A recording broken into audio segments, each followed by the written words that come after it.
कहाँ से बात शुरू करें? आज तो हमारे पड़ोस भारत के अंदर एक बहुत बड़ा डिप्लोमेसी का दिन था, बल्कि सिर्फ पड़ोस में नहीं, जिसने पूरी दुनिया को बड़ा इम्पैक्ट किया है। तरह से इस समिट को, जॉइंट रेजोल्यूशन को इंडियन डिप्लोमेसी ने हैंडल किया है, उसके नतीजे में हिंदुस्तान के प्राइम मिनिस्टर जनाब नरेंद्र मोदी को एक ग्लोबल लीडर की हैसियत से उभरने का मौका मिला। उनकी बड़ी ब्रांड डेवलपमेंट हुई और इंडिया ने इस G20 की समिट में ये पिच किया है, दुनिया को बताया है कि अगले चंद सालों में ये मुल्क भारत कहां पर पहुंचेगा और इस वक्त ये किस जगह पर खड़ा है। हम अफगानी है, ये लोग पाकिस्तानी है। आप अफगानी हैं, पाकिस्तानी नहीं है। आप अपने आप को पाकिस्तानी क्यों नहीं कर रहे हैं? तो आप इधर रहे हैं।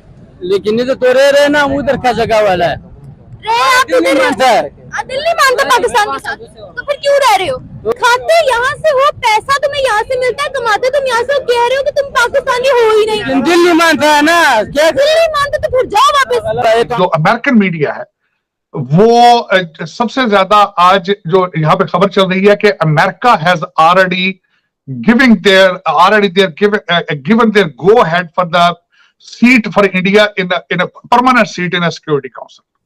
ये shipping and rail corridor India को गल्फ कंट्रीज, अरब कंट्रीज से लेकर यूरोप तक बराह रास्त ट्रेड के लिए ऐसे मिला देगा कि फिर आप देखेंगे कि अभी इंडिया की जिस ट्रेड की गूंज दूर दूर तक है वो कहाँ। नमस्कार दोस्तों, स्वागत है आप लोग का INL न्यूज़ की एक और नए वीडियो में। दोस्तों, जैसे कि आप जानते हैं कि अभी G20 का जो समिट है वो इंडिया में चल रहा है और पूरी दुनिया ने भारत की जमकर तारीफ की है। और जिस प्रकार से इंडिया में उन लोगों का स्वागत है, उसके बाद से जो जितने भी राष्ट्रपति थे या फिर जितने भी बड़े बड़े लीडर जो पूरी दुनिया से आए हुए थे, उन्होंने भारत की और नरेंद्र मोदी जी की तारीफ की कि उनका स्वागत ऐसा किया गया है। दोस्तों, एक तरफ तो पूरी दुनिया में वर्ल्ड स्टेज पे जो इंडिया है, जो भारत है, उसका नाम पूरी दुनिया में आगे बढ़ता जा रहा है। और एक और बात आई कि जो नरेंद्र मोदी जी जिस स्थान पर बैठे थे, उनके आगे जो प्लेट लगी थी, उस पे अब इंडिया की जगह जो है वो भारत लिखा गया था।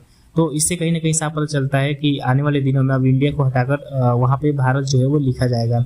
दूसरी तरफ जो अफगानिस्तान के लोग हैं जो कि पाकिस्तान में रहते हैं, वो अब पाकिस्तानियों के सामने ही भारत माता की जय और कहीं ना कहीं भारत की तारीफ करते हुए नजर आते हैं। लेकिन फिर भी पाकिस्तानियों को ये समझ में नहीं आता कि वो उनके साथ डील कैसे करें। दोस्तों, ये पहली वीडियो अफगानिस्तान के लोगों की नहीं है जो कि पाकिस्तान में रहकर पाकिस्तानियों के सामने ही भारत की तारीफ करते हैं। ये बहुत ज़्यादा चलन बढ़ गया है क्योंकि वो ये बात समझ चुके हैं कि पाकिस्तान में उनका अब कुछ नहीं है।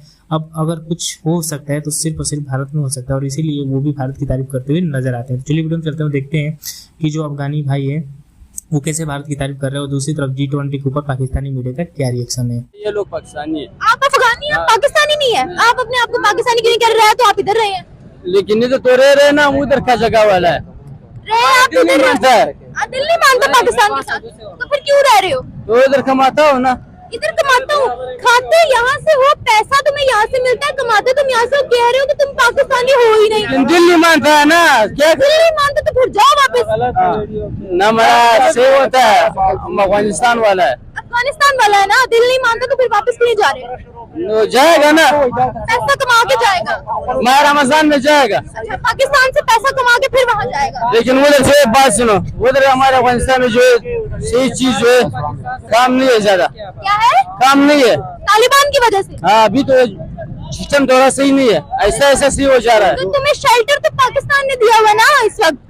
तो बात सुनो, इधर और कौन आता है? हर बंदे लोग भी बहुत ज्यादा, लेकिन फिर भी लोग को सुकून है। उधर रेली वाला सुकून से खड़ा होते हैं। इधर देखो, ये पाकिस्तान है और पाकिस्तान के और के भी जो हवा में इधर का जितना भी लड़के ये सब पाकिस्तानी है।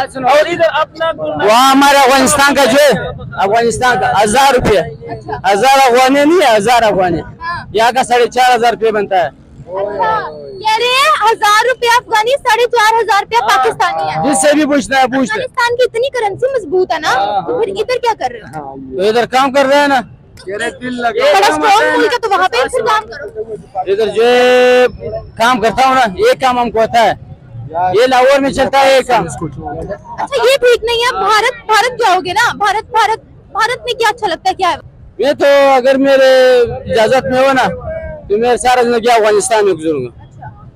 अगर पैसे में से ना हो तो फिर भारत में जाऊंगा ना, उधर सुद का कारोबार ज्यादा है। कमेटी वाला बैठा है, कह रहे हैं ये फालतू है। हाँ, ऐसे पागल है। डिप्लोमेसी, बल्कि इस डिप्लोमेसी को नया नाम दिया जा रहा है मोदी डिप्लोमेसी। मोदी डिप्लोमेसी इसको कहा जा रहा है, नया नाम है। और इंडिया वे इसको नाम दिया जा रहा है, जिस तरह कहा जाता है अमेरिकन वे और चाइनीज वे, सो इंडिया वे। तो मैं जो इस पे बात करना चाहूंगा कि आज हो क्या रहा है भारत के अंदर इस वक्त। जो मुझे सबसे ज्यादा चीज जिसने स्ट्राइक किया है वो ये है कि आज जो अमेरिकन मीडिया है वो सबसे ज्यादा आज जो यहाँ पे खबर चल रही है कि America has already given their go ahead for the seat for India in a permanent seat in a security council. उसकी सपोर्ट उन्होंने दे दी है।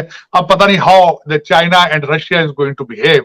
इस G20 की आज की जो मैं समझता हूँ सबसे बड़ी सिग्निफिकेंस जो अनाउंसमेंट है वो मैं समझता हूँ ये है कि Bharat is getting very close, inches away from the getting permanent seat in United Nations security council. मैं इस सबसे बड़ी न्यूज तो मैं समझता हूँ ये जो एक भारत की ख्वाहिश थी, जिसके लिए उन्होंने इतनी कैंपेन चलाई, जिसके लिए मोदी साहब अमेरिका आए, फ्रांस गए, उसके बाद ग्रीस गए, यूएई गए, जकार्ता गए, और जो एक नए ब्लॉक में जिस तरीके से वो अपने आप को प्रमोट करते रहे, भारत को प्रमोट करते रहे, मैं समझता हूँ this is extreme of it. और जिसकी वजह से उन्होंने वो जो उनका एक अल्टीमेट ऑब्जेक्टिव था उसके how close they are getting to that, उसकी एक तो सबसे बड़ी आज सिग्निफिकेंस मैं ये समझता हूँ वो है। दूसरा आज जो ये हुआ बिलखसूस जो इस G20 को अंडरमाइन करने के लिए चाइना के प्रीमियर नहीं आए, सदर नहीं आए, उसके बाद पुतिन नहीं आए, मोदी जी का 9 घंटे के लिए ट्रिप जकार्ता लगाना, वहां पे जाके मैरीटाइम रूल्स की बात करना, वहां जाके साउथ चाइना सी की बात करना, दर हकीकत वो डायरेक्ट अटैक था ऑन द चाइना और वेस्टर्न जो एजेंडा था वेस्टर्न सिविलाइजेशन का, वेस्टर्न कंट्रीज का, उसको प्रमोट करना। वो उन्होंने बड़े टेक्निकल तरीके से उसको इस्तेमाल किया, फिर वापस आए। आपने जिस तरह फरमाया कि मोहम्मद बिन सुलेमान सोचने पर मजबूर हो गया है कि I should either go with the Chinese camp और I should remain with the western countries. मैं समझता हूँ ये भी बहुत बड़ी अचीवमेंट है और ये अचीवमेंट भारत को इसका क्रेडिट जाता है, मोदी जी को क्रेडिट जाता है, who has set the tone for that। उसके बाद में दूसरा जो बेल्ट एंड रोड इनिशिएटिव जो चाइना का था उसको जिस तरीके से काउंटर करने की कोशिश की गई है कि भारत से किस तरीके से शिपमेंट जाए, जो मैं बात करना चाह रहा था, एक तो मैंने शायद आपको पहले बताया था पिछले सेगमेंट में कि इसका जो इसका एक एजेंडा था G20 का, एक तो ग्लोबल साउथ के बारे में, ग्लोबल ग्रोथ, फाइनेंशियल स्टेबिलिटी और development needs of global south. और मैं समझता हूं उसमें बड़े सक्सेसफुली मोदी साहब ने जो किया है, भारत कर रहा था कि इसमें फ्रेट के कास्ट को किस तरह कम किया जाएगा और किस तरीके से बेल्ट एंड रोड इनिशिएटिव को काउंटर किया जाए। और उस तरीके से अब उनका जो प्लान था, वो प्लान जो ये उन्होंने बनाया है कि यहां से शिपमेंट दुबई जाएगी और दुबई से ट्रेन के जरिए वो आगे यूरोप में जाएगी।